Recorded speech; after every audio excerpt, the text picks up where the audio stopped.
There's a special kind of comedy in watching your wife burn the roast while passionately texting her coworker about how much she loves being pinned against the filing cabinet at work.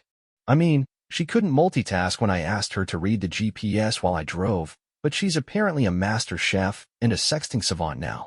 Who knew betrayal came with culinary smoke alarms and autocorrect typos? The roast wasn't the only thing getting dry in our house, but I kept smiling, because the performance was just beginning, and I was the only one who knew the script. It all started with a single, stupid detail. I was getting ready for bed, brushing my teeth with the quiet rhythm of someone who's been married long enough to associate mouthwash with mutual silence.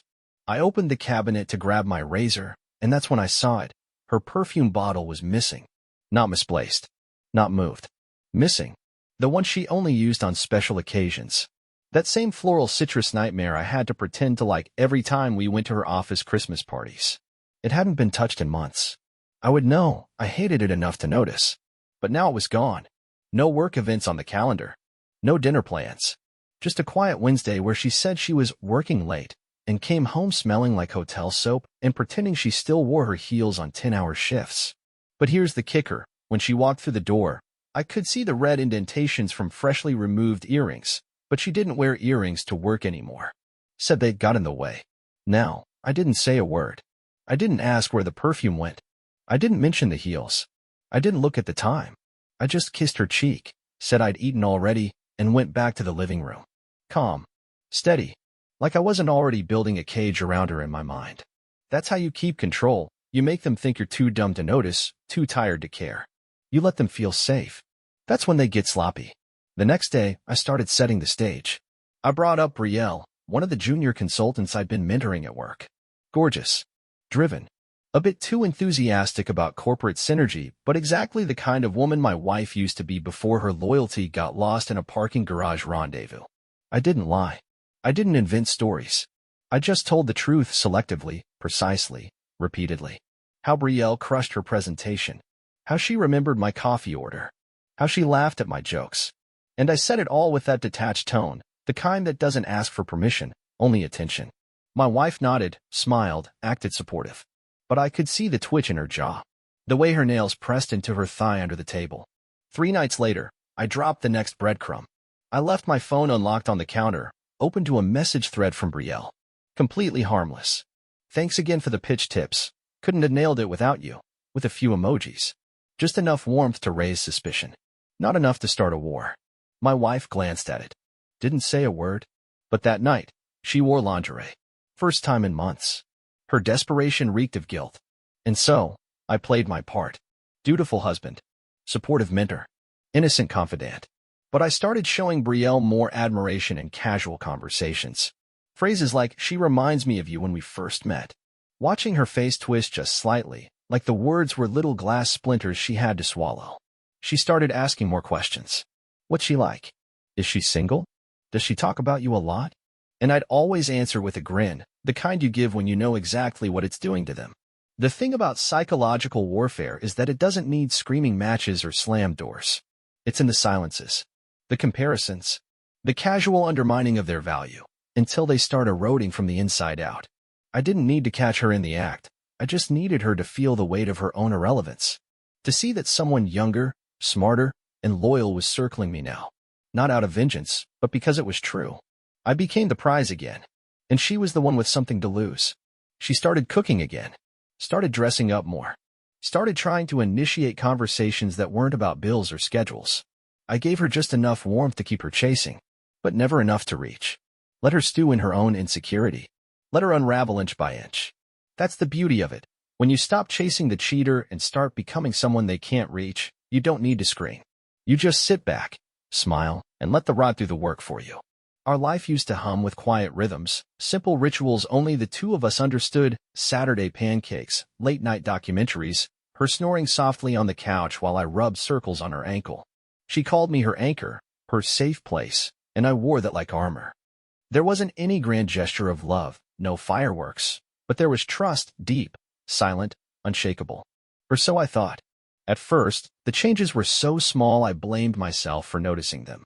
She started buying new clothes, nothing flashy, but not her usual taste. Sleeker. Tighter. A little too curated for someone who claimed she just wanted to feel good again. I didn't ask questions. I encouraged it, even complimented her. She smiled, but not the way she used to. Her smiles began ending too soon, like she was already looking past me, rehearsing something in her head. Then she started jogging. Not the usual loops around our neighborhood, but across town, where the hills are better for training, she said. I asked if she wanted a ride once, and she snapped, like I'd insulted her independence. I laughed it off, thinking maybe work stress was bleeding into her home life, but it kept happening. Little things. Her phone never left her side, never face up, always on silent. If I walked into the room, she'd casually flip it over without missing a beat, like it was second nature. She stopped asking about my day, stopped sitting on my lap when I watched TV. When I brought it up, she said she was focusing on herself, that she was trying not to lose her individuality in the marriage. That phrase stuck with me like a thorn in the side of a balloon. Lose her individuality. Since when was I an obstacle to her selfhood? She started bringing home new books with titles like Reclaiming You and The Empowered Wife, always highlighting passages she never discussed with me. Then there were the phone calls, short, clipped, always ending with her voice softening into a laugh I hadn't heard in months. I didn't recognize it at first, because she hadn't laughed like that with me in so long. One night, I found a receipt in her coat pocket for a wine bar we used to go to years ago. Only she told me she was grabbing dinner with her sister that night, her sister, who texted me 2 hours into the evening asking if I'd seen her. I said nothing. Not then. I told myself it was a mistake, a misplaced receipt from some other time. But inside, something shifted. I started counting the cracks. Her social media, once filled with candid photos of us, slowly turned into motivational quotes, selfies in soft lighting, cryptic captions about healing and alignment. She changed her profile picture to just herself, removed the wife from her bio. I mentioned it casually, joking, and she said, "It's just social media. Why are you making it a thing?" She used to say we were a team. Now she was playing solo, and I was the audience, clapping on command. Then came the weekend retreats, women's groups, spiritual workshops, and her journey weekends. She came back from one wearing a crystal necklace and talking about vibrations and negative energy. When I tried to connect, she looked at me like I was a project she didn't have time to fix. She wasn't angry. That would have been easier. She was distant, sweet, polite, detached, like a guest in our home who didn't want to overstay. I tried to reach her the old ways. Booked a weekend away. She said she couldn't, too much going on. I brought her flowers, her favorite. She thanked me and left them in the car overnight. And yet she still kissed me goodbye before work. Still signed her notes with a heart. Still called me babe sometimes, like she was preserving just enough of the illusion to keep me guessing. That's the part that made me sick, not the betrayal I suspected, but the slow, surgical removal of us. Like she was peeling the layers off our marriage with tweezers, careful not to make a mess. I found a receipt in her gym bag, lunch at a boutique cafe across town. She told me she worked through lunch that day. I stared at the receipt for hours, flipping it over in my fingers like it would eventually tell me the truth. I didn't confront her. Not yet. I wasn't ready to break the spell. Some part of me still wanted to believe this was all a phase, some twisted rite of passage in her journey of growth. But I could feel it, the slow death of our shared language. Her eyes stopped lighting up when I walked into the room. Her hugs became brief, almost administrative. And sometimes, when she thought I wasn't looking, she would check her phone and smile at something, that same smile she used to save for me, except now, I was just the man holding her coat. It was a Thursday. Just another forgettable day in a week that had already blurred into a haze of long meetings, takeout containers, and the sound of her voice saying, "I'm tired," like it was a mantra. She'd left her laptop on the kitchen counter, open, humming, still logged in. She never did that. She was meticulous, cleared her tabs, shut everything down, even locked it sometimes like we were roommates instead of spouses. But this time she slipped. A calendar alert pinged, a quiet little chime that sounded like any other reminder. I glanced. Client strategy session, 7 p.m. Location, the Roland. The Roland wasn't an office building. It was a boutique hotel. The kind with dim lighting, overpriced drinks, and beds that creaked under secrets. Still, I said nothing. I picked up the plate she'd left in the sink, wiped the counter, and walked away. But something cold and ancient settled in my chest. I wasn't surprised. No, that would have meant I still had hope. This wasn't hope dying. It was something worse. Something still. A few hours later, I stood in the hallway, pretending to scroll through my phone. as she came down the stairs in a sleek black dress I had never seen before, with flawless makeup, a heavy scent in the air, the one she wore when she wanted to cheat on me and didn't notice. "Meeting some potential clients," she said, barely glancing up from her phone. "Wish me luck." I smiled. I did. I actually smiled. Not out of sarcasm or rage, but because something inside me had finally gone silent. I watched her walk out, heels clicking like a countdown, and didn't move until the sound was gone. Then I waited. I waited exactly 23 minutes. That was her average time from our house to anywhere downtown. Then I opened her laptop again. The hotel was still in her calendar, but that wasn't what I needed. I didn't need proof. I needed the moment. The thing that would pull the last stitch loose. And I found it in her messages. Not the usual ones. No, she was too smart for that. But sync devices are cruel. Her iMessages were linked to her iPad, and her iPad had been sitting untouched in the drawer beneath the couch for months. She never remembered to unsync it. She probably thought I was too old-fashioned to know how to check. And there it was. Not texts. Voice memos. Short, breathy little snippets from a man saved only as R. I pressed play. "Can't stop thinking about you today. That thing you said last night about the scar on your thigh. God, it stuck in my head." I froze. That scar? I gave her that scar. It happened on our honeymoon. A stupid stumble against a coral rock when she was trying to get the perfect selfie. We laughed about it for years. I used to trace it with my finger when she was falling asleep. And now it was foreplay for another man's imagination. Another message came. "Next time, let's not waste money on a room with a view." I didn't look at anything but you anyway. He laughed. She giggled in the message. She had recorded herself giggling and sent it to him. It wasn't even the words that hurt. It was the tone. That tone that used to be mine. That softness. That surrender. It didn't belong to me anymore. It belonged to a man who didn't even have a full name in her phone. I stared at the screen for a long time. I didn't cry. I didn't scream. I didn't even breathe heavily. I just sat back, closed the iPad, and stared at the wall. Everything crystallized in that moment. All the little red flags, the shifting moods, the defensiveness, the boundary talk, the phone always upside down, the retreats, the perfume. It was all connected. It wasn't suspicion anymore. It was a funeral, not of love, but of the illusion I'd been keeping alive like a hostage on life support. I looked around the room. Our living room, with the framed wedding photo on the shelf, the throw blanket she bought because it matched her vibe, the flickering candle that smelled like vanilla and denial. And I felt nothing. Not hate, not heartbreak, just a calm, calculated emptiness. I stood up, washed my hands, and made myself a drink. Not out of need, but ceremony. I sipped slowly, ice against teeth. I was no longer a husband. I was a surgeon, prepping for the first cut. I didn't know how, not yet, but I knew this. I would not scream. I would not beg. I would not let her see me bleed. She had declared war without realizing I spoke the language fluently. From this point on, every smile I gave her would be a trap. Every touch, a reminder. Every silence, a chess move. She'd think she got away with it. And I'd let her believe that. Until the day I pulled the floor out from under her. I didn't need to storm into her world to destroy it. I just needed to step quietly into the background and start pulling threads she didn't even realize were dangling. The first move was simple. I stopped being predictable. No more patterns she could anticipate. No more routine that gave her cover. If I usually worked late on Fridays, I started coming home early. Quietly. No announcement. Just walking through the door like fog. The first time, I found her in our bedroom.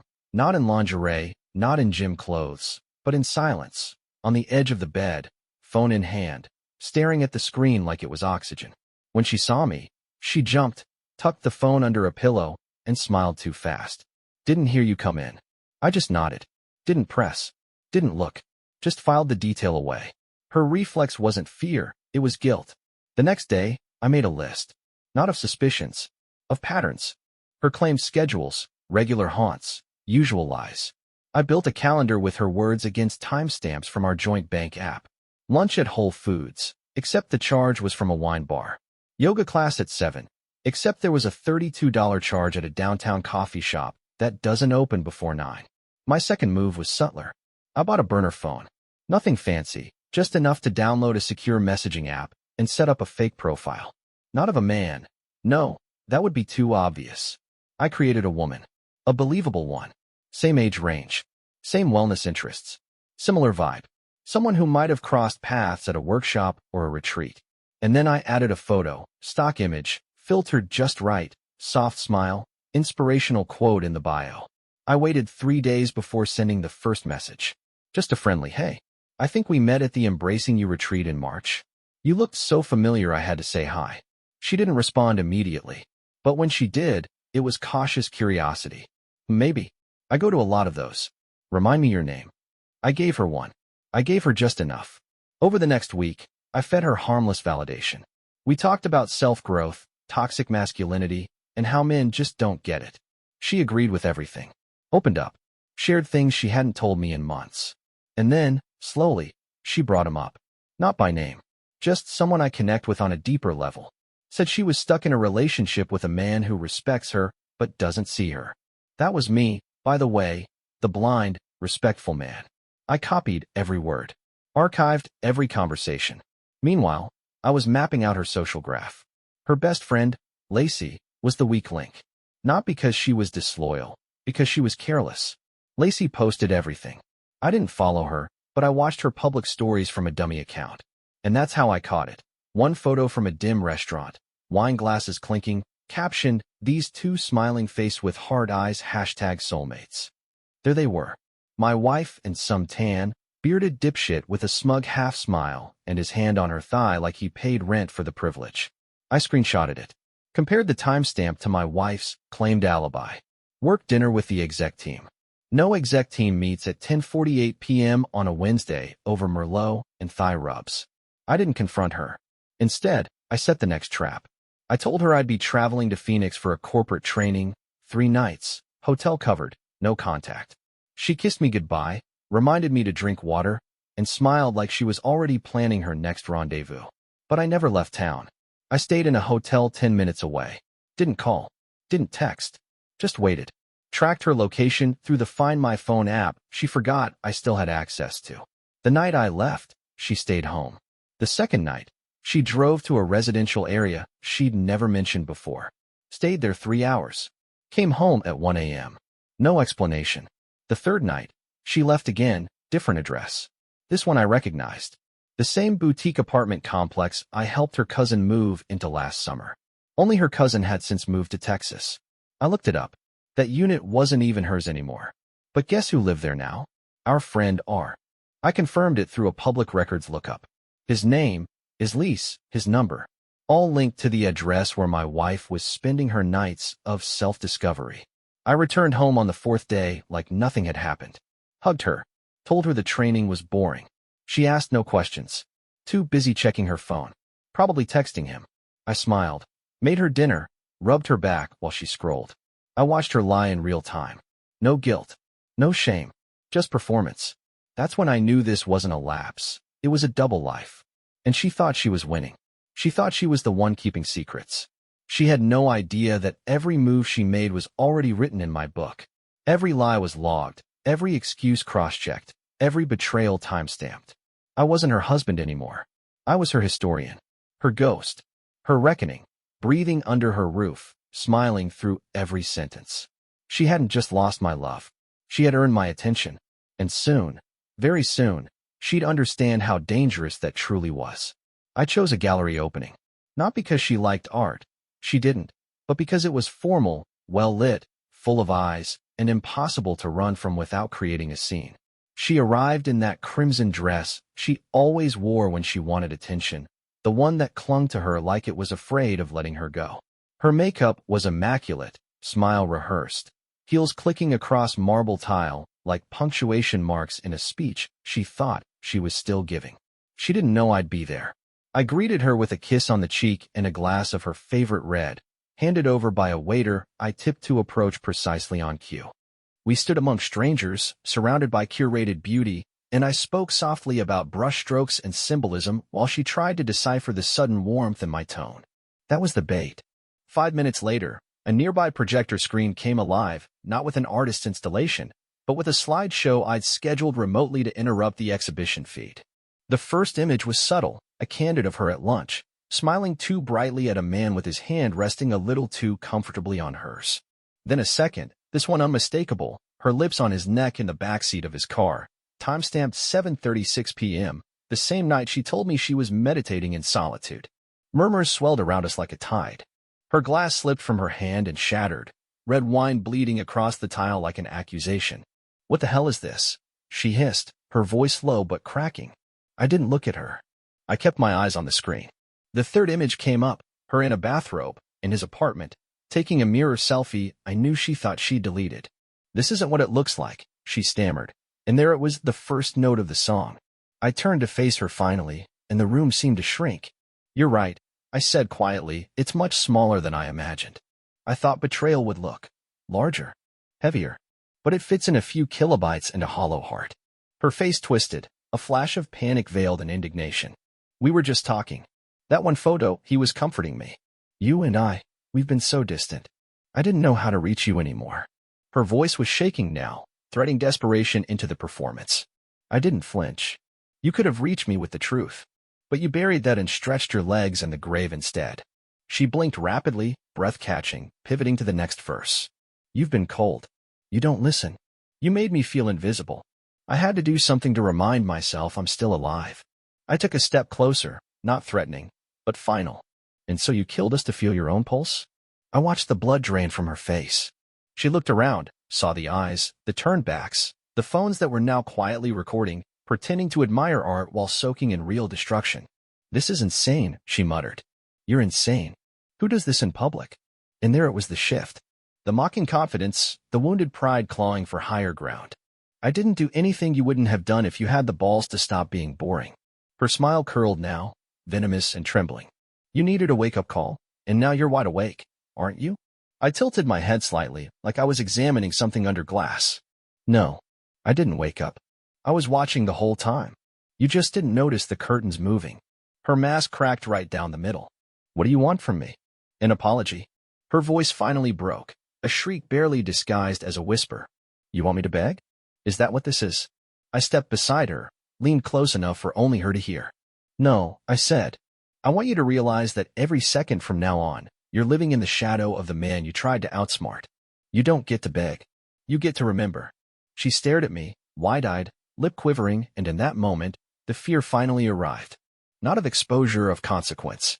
Not of judgment, but irrelevance. She had no script left.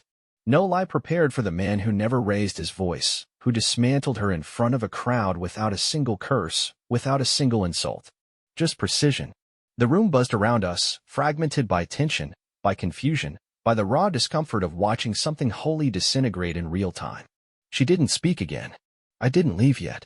I just stood there, letting the silence thicken like smoke, letting the air turn heavier with the weight of everything she'd thrown away. The projector flicked off. The lights dimmed. But I was still watching. And she knew. This was only the beginning.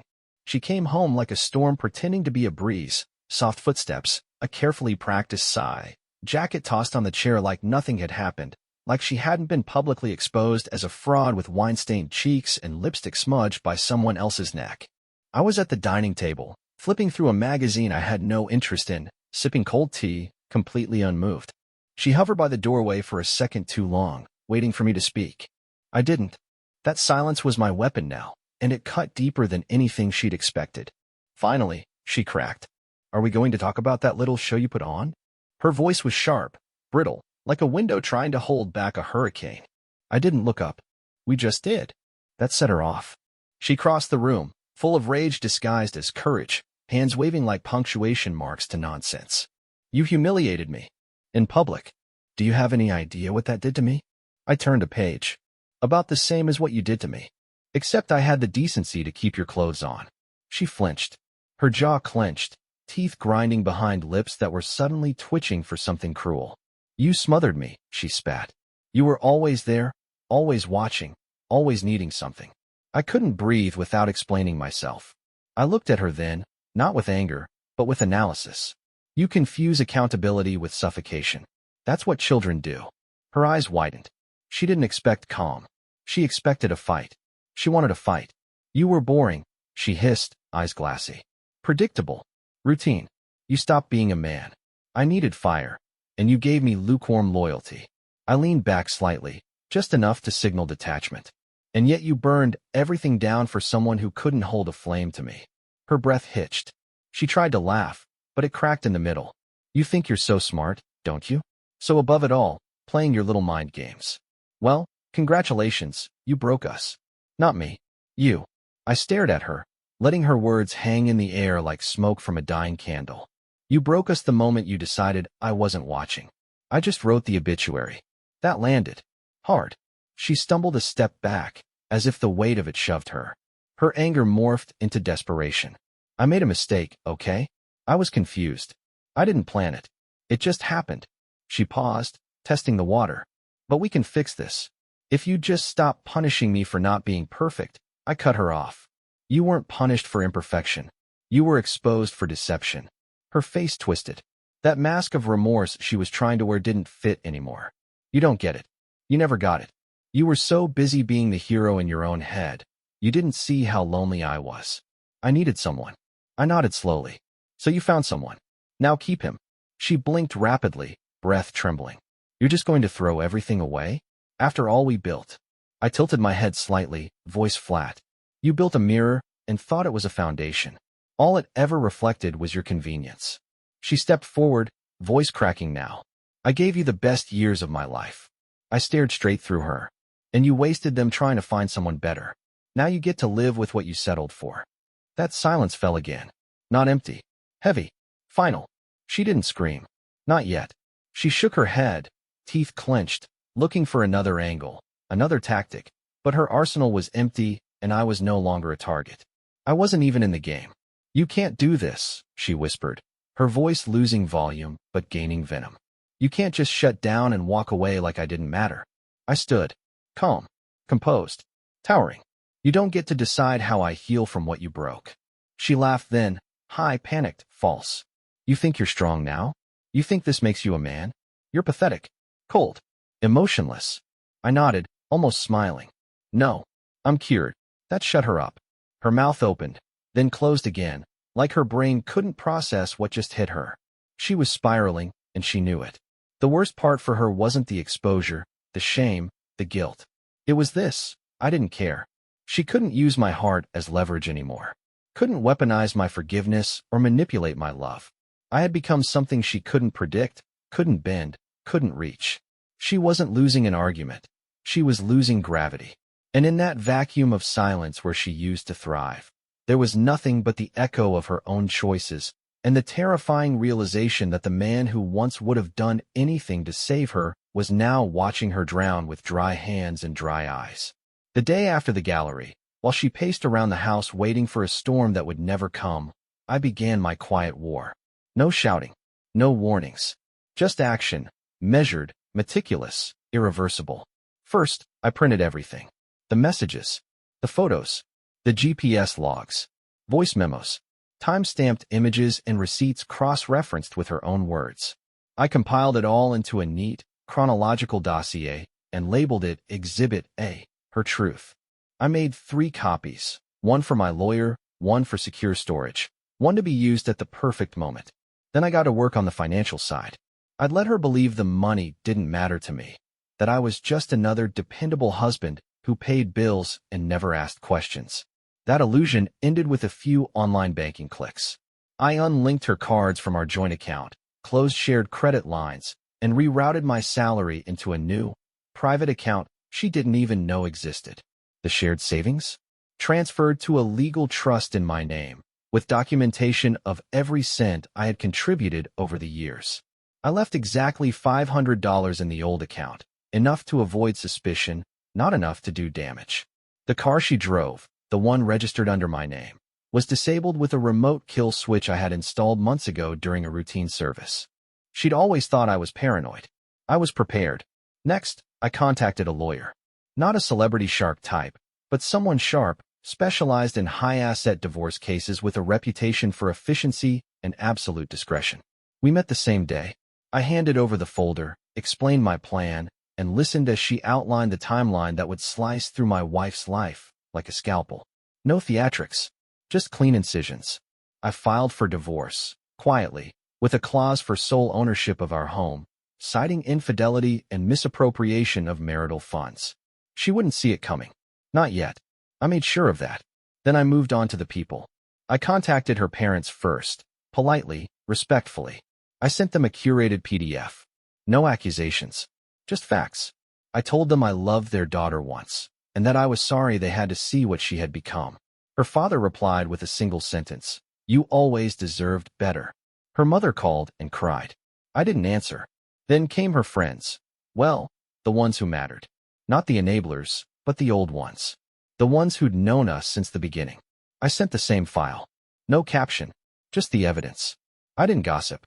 I exposed. Cold, clean, like a surgeon peeling back infected flesh. I gave her truth the sunlight it needed to rot. Then I focused on her professional life. She worked in HR. Ironic, really, and her company prided itself on integrity and image. I sent an anonymous tip through their ethics portal.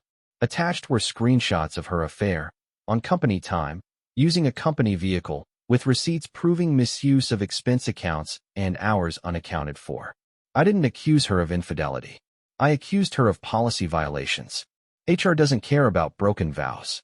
They care about broken rules. She'd been their golden girl for years. By the time they investigated, her halo would be a noose.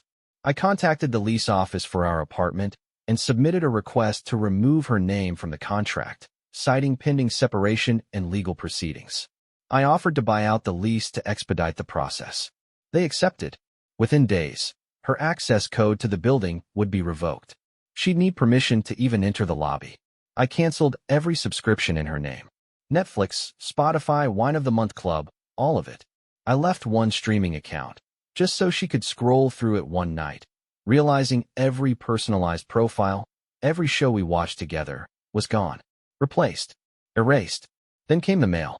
I redirected mine to a secure P.O. box. She wouldn't notice until the first check didn't arrive, the first appointment missed, the first letter addressed to resident instead of her name. Every move was a thread I pulled.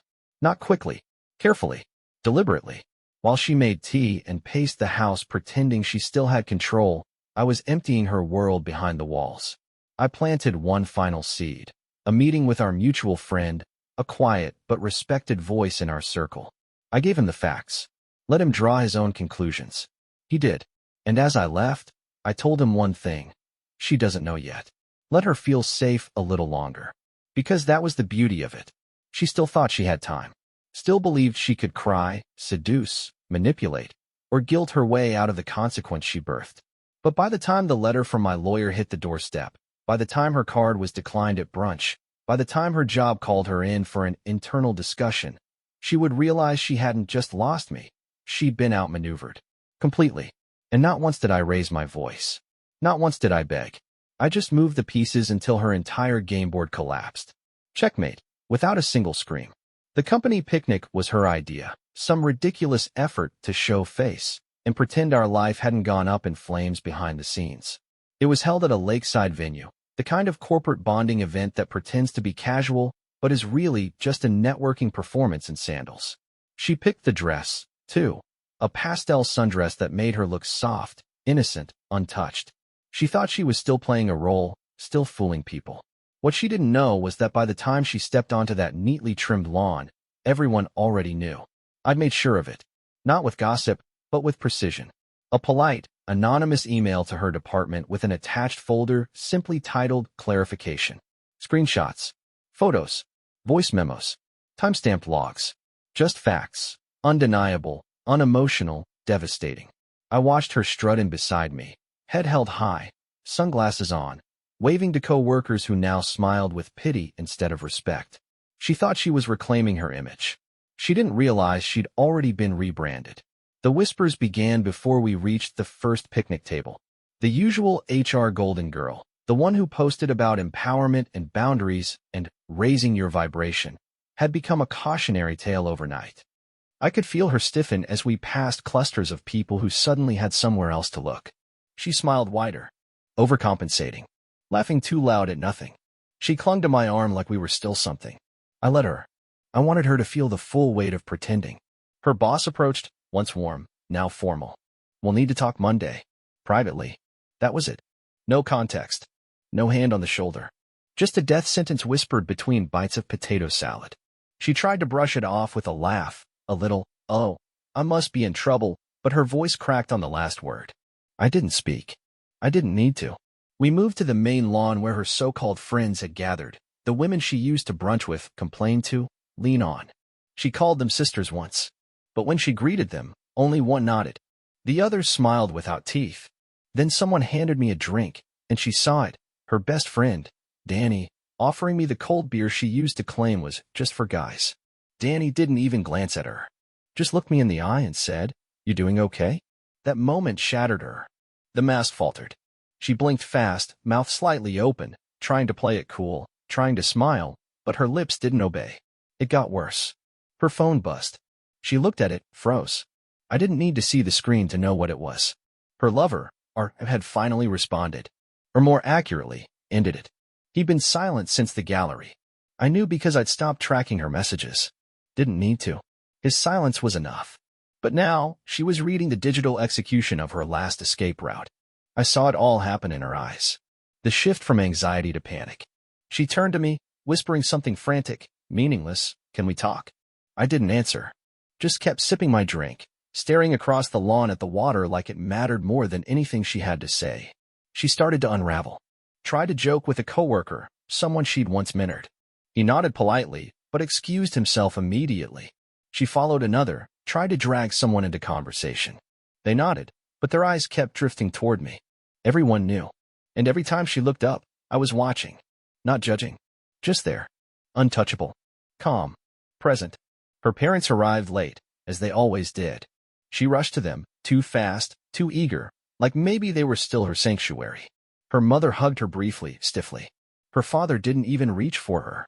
He walked past her, straight to me, shook my hand with a kind of silent gravity that made the surrounding eyes widen. "Son," he said, "thank you for handling this with dignity." She heard it. Her mouth opened, but no words came. Her father put a hand on my shoulder. Her mother stood beside him and said nothing. And then, for the first time, I watched her deflate in real time. Her shoulders sagged. Her mouth twisted. Her hands trembled as they tried to fix her hair, smooth her dress, maintain the performance. But there was no audience left to fool. The whispers had become glances. The glances became avoidance. She was no longer the respected woman of HR. No longer the strong wife. No longer anyone they admired. Just a silhouette of someone who thought she was untouchable. She looked at me, eyes wet, voice barely a breath. "You're enjoying this, aren't you?" I tilted my head slightly. "No, I'm just not stopping it anymore." And that was the final crack. Her breath caught, like she'd been punched. She turned away quickly, like she could hide the collapse, but everyone had already seen. She stood alone in a field of people who used to adore her. Now they just watched her unravel, one glance, one whisper, one step at a time. And I stayed. I didn't leave. I didn't gloat. I didn't need to.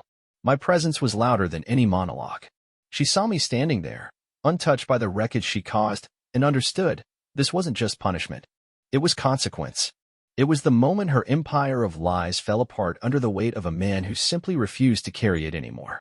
It happened at her sister's engagement party, some cruel twist of fate that placed her on a pedestal she didn't deserve, surrounded by people who still believed she was a symbol of strength, grace, loyalty.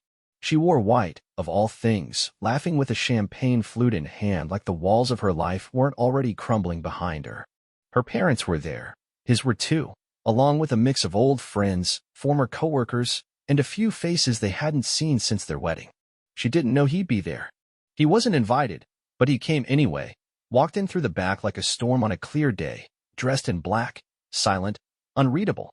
Her eyes locked with his from across the room, and something in her froze. She wasn't ready. She thought she'd buried the worst. But the ground was about to split open. He waited until the toast started. Her sister had just raised her glass, teary-eyed, thanking everyone for coming. That's when the air changed. He didn't shout. He didn't even stand on anything. He just spoke, and somehow the room silenced itself to hear him. "Before we celebrate commitment," he said calmly, "let's talk about what happens when it's broken." Heads turned. Glasses paused midair. She froze, eyes wide, mouth already trembling with panic. "Let's talk about betrayal," he continued. "Not the kind in movies, real betrayal. The kind where the person you sleep beside every night is texting someone else from the bathroom. The kind where, 'I love you,' is a placeholder for convenience. The kind where they smile to your face while planning someone else's weekend. The room gasped. Her friend stepped back. Her mother covered her mouth. "Stop it," she hissed, stepping toward him. "This isn't the time, no." He cut her off, louder now. "You don't get to decide that anymore. You've had enough time to hide. Now we tell the truth." She turned to the crowd, hands out like she could sweep it all away. "He's exaggerating. He's twisting things to hurt me.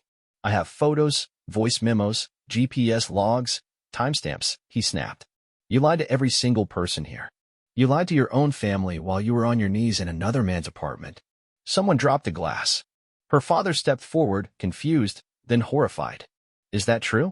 he asked, his voice cracking. She turned on him like a cornered animal. "Don't listen to him. He's manipulating you all. He's been controlling me for years. He treats me like I'm his property." Her voice climbed higher, shrill, desperate. "This wouldn't have happened if you were a real man." A gasp shot through the room. Her sister grabbed her arm, trying to pull her back. "You don't mean that." "Yes, I do," she screamed, eyes wild now. "He was boring, predictable, emotionally dead. I needed passion, not routine. I needed to feel something." He stepped forward, voice low and steady. "And you felt it with a man who wouldn't even look at you once I exposed you." Her face twisted. She tried to slap him, but her hand was caught midair by her own brother, who stepped between them. "Not here," he muttered. "Not like this."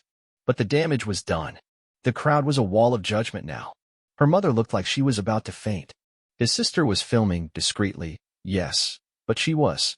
Her lover, the now revealed coward, had been standing near the back, hidden in the crowd until now.